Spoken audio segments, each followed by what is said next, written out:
আজি মই নগাঁও জিলা উপায়ুক্তৰ কাৰ্যালয়ত আহি পেলাই মই এটা কমপ্লেইন দিলোঁ আৰু যেহেতু তেখেত আমাৰ নগাঁও লোকসভা সমষ্টিৰ ৰিটাৰ্নিং অফিচাৰৰ দায়িত্বত আছে গতিকে আজি মই যিটো অভিযোগ দাখিল কৰিলোঁ সেই অভিযোগত বিজেপি দলে নগাঁও লোকসভা সমষ্টিত মোক পৰাস্ত কৰিবলৈ যিকেইটা ষড়যন্ত্ৰ কৰি আছে সেইকেইটা মই লিখিতভাৱে অভিযোগ দিছোঁ। তাতে প্ৰথম অভিযোগটো হ'ল যে বিজেপি দলে তেওঁলোকে ভুৱা অৰুণোদয়ৰ ফৰ্ম বিতৰণ কৰি আছে। মাইকী মানুহ বিশেষকৈ মহিলাসকলক মাতি লৈ তেওঁলোকক এটা ফৰ্ম ফিল আপ কৰাই আছে আৰু কৈছে যে ফৰ্মটো আপোনালোকে আমাক জমা দি দিয়ক, বিজেপিত ভোটটো দি দিব, লগে লগে আপোনালোকে টকা পাই যাব।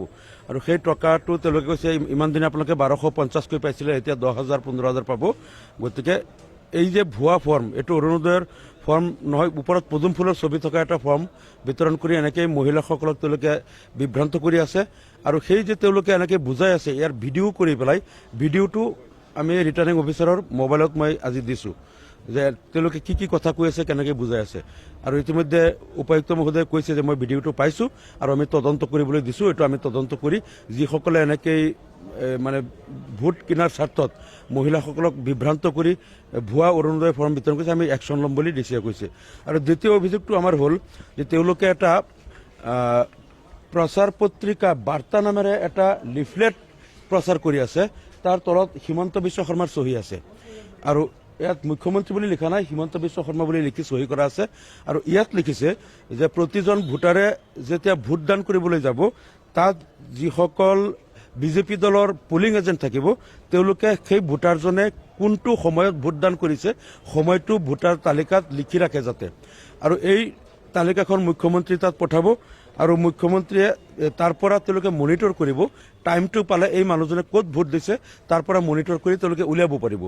অৰ্থাৎ মানুহক এটা ভয় দেখুৱাব খুজিছে, কোনোবাই যদি বিজেপিক ভোট নিদি বেলেগত ভোট দিয়ে তেনেহ'লে সেই টাইমিংটো চাই মুখ্যমন্ত্ৰীৰ অফিচৰ পৰা তেওঁলোকে কিবা বিশেষ ব্যৱস্থাৰে কিবা তেওঁলোকৰ মেচিন আছে, এই মেচিনেৰে তেওঁলোকে ওলাই দিব কোনে ক'ত ভোট দিছে। এইটো আমাৰ দ্বিতীয় অভিযোগ। আৰু তৃতীয় অভিযোগটো হ'ল যে তেওঁলোকে যিসকলে PMAYG বা IAY ঘৰ পাইছিল চৰকাৰী, বা যিসকলে অৰুণোদয় আঁচনি পাইছিল, বা যিসকলে PM কিষাণ বা ৰেচন কাৰ্ড পাইছিল, তেওঁলোকক ভাবুকি দি আছে যদি তেওঁলোকে বিজেপিক ভোট নিদিয়ে তেনেহ'লে তেওঁলোকৰ ঘৰ ভাঙি দিয়া হ'ব, ৰেচন কাৰ্ড কাটি দিয়া হ'ব, অৰুণোদয় আঁচনিৰ ফৰ্ম তেওঁলোকৰ অৰুণোদয় আঁচনি কাটি দিয়া হ'ব, লগতে তেওঁলোকৰ আৰু যদি কিবা চৰকাৰী সুবিধা পাইছিল সকলোবিলাক কৰ্তন কৰা হ'ব। গতিকে বিজেপিক ভোট দিব লাগিব, এইটো তেওঁলোকে এটা ভয় দেখুৱাই আছে।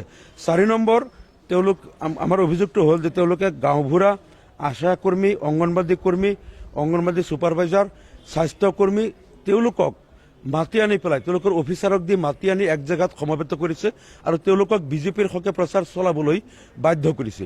চৰকাৰী মেচিনাৰীক বা চৰকাৰী কৰ্মচাৰীসকলক যে আমাৰ চৰকাৰ, তোমালোক চৰকাৰী কৰ্মচাৰী, গতিকে আমাৰ সেই কাম কৰা, সেই আশা কৰ্মী, অংগনবাদী কৰ্মী, স্বাস্থ্যকৰ্মী তেওঁলোকক দি মানুহক মতাই তেওঁলোকক ভোটাৰ কেনভাছ কৰাই আছে।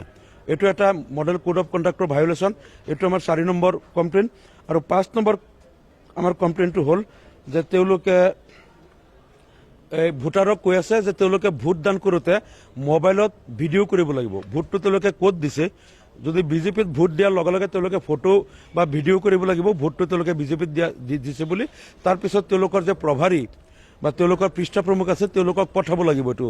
গতিকে এইটো আৰু মডেল কোড অফ কণ্ডাক্টৰ ভায়োলেশ্যন। কোনোবাই ভোটটো গোপনে দিয়ে, কোনে ক'ত দিছে এইটো ভিডিঅ' কৰিবলৈ কোৱা বা এনেকৈ ফটো মাৰিবলৈ কোৱা, এইটো আমি ভাবোঁ যে আদৰ্শ আচৰণবিধিৰ পৰিপন্থী। গতিকে এই 5টা কাম বিজেপিয়ে কৰি আছে নগাঁও লোকসভা সমষ্টিত, যিখিনি model code of conduct violate কৰি তেওঁলোকে কৰি আছে। গতিকে আজি ৰিটাৰ্নিং অফিচাৰক মই আনুষ্ঠানিকভাৱে কমপ্লেইন দিলোঁ আৰু যিটো বাৰ্তা তেওঁলোকে ইতিমধ্যে প্ৰচাৰ কৰি আছে সেইটোৰ কপিও দিছোঁ। আৰু তেওঁলোকে অৰুণোদয় ফৰ্মৰ নামত যে মহিলাসকলক গোটাই লৈ তেওঁলোকে ভোট দিলে তেওঁলোকে 12,000 15,000 টকা পাব, এইবিলাক যে প্ৰচাৰ কৰি আছে তাৰ ভিডিঅ'টোও দিছোঁ। এতিয়া আমি আশা কৰিছোঁ যে ৰিটাৰ্নিং অফিচাৰে তেওঁলোকে চমুটো একশ্যন লৈ পেলাই এই যিখিনি তেওঁলোকে আদৰ্শ আচৰণবিধি উলংঘা কৰি আছে তাৰ বিৰুদ্ধে একশ্যন ল'ব লাগে, এইটো আমি দাবী জনাইছোঁ।